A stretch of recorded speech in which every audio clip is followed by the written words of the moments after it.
What's up, guys? This will be my first fishing video.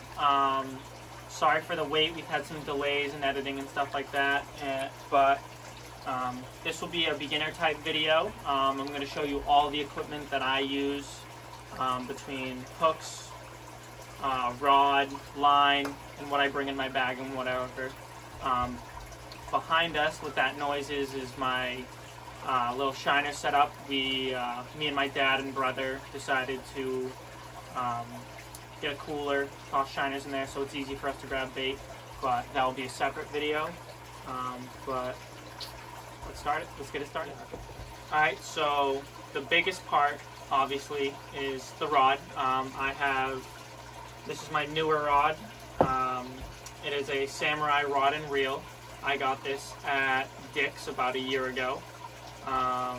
So for right now, I'm just gonna undo the hook and I will show you how I hook my line and whatnot I use and such. So let me just cut this off real quick.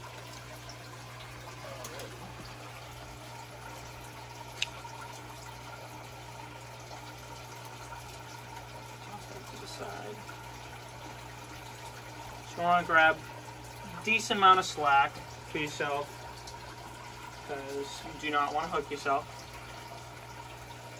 And then I just got a set of hooks off Amazon. Depending on what your how small your bait fish are, how big they are, that will, you know, differ on the hook size. But I'm probably gonna put on this one right here.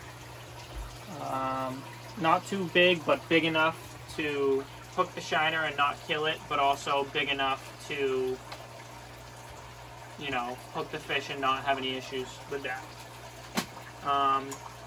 But also, I did use as a kid, they're called Snell hooks, and Eagle Claw is a good brand. This package I do like a lot. It gives you a range of sizes from 12, 10, 8, 6, 4, and 2. But I just happened to run out, so that's why I went and grabbed those hooks. And then Kai, if you want to come closer as I tie this knot. So, but this is a knot my father taught me when I was a kid. So you take your line and you'll put it through the eye hole. The one thing I can say about these hooks, the eye holes are very small. And so you start here and you'll pinch here, and then you'll make a loop just like that. And once you make that loop, you're gonna pinch that and you wrap it around 4 to 5 times. So 1, 2, 3. I think 4 is good enough. And so what you see is you get a succession of little knots right there. And then what you do is you take it and you bring it right back through the first knot that you started. And then you're going to pull that tight. You're going to pull on this just like that. And then what I like to do, just to make sure it's nice and tight, is I'll grab the hook and I'll pull just like that to cinch it up. And you can see the knot coming down farther and farther. And then you just want to make sure that it's on the top of the hook as well.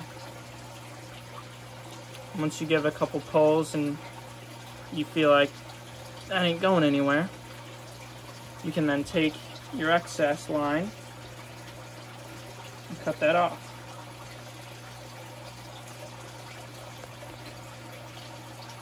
I'm gonna grab that.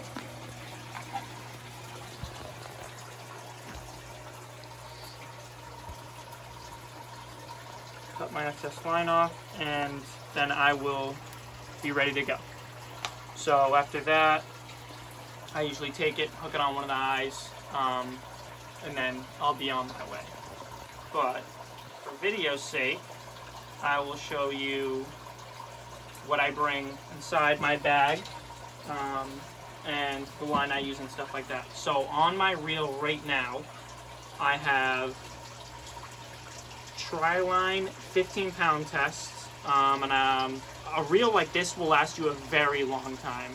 Like, I've probably had this line for about a year as well. but it's 900 yards worth of line. Like, you, depending on who you are and if, you know, you're getting caught in snags and stuff like that a lot, I mean, you could go through this fast.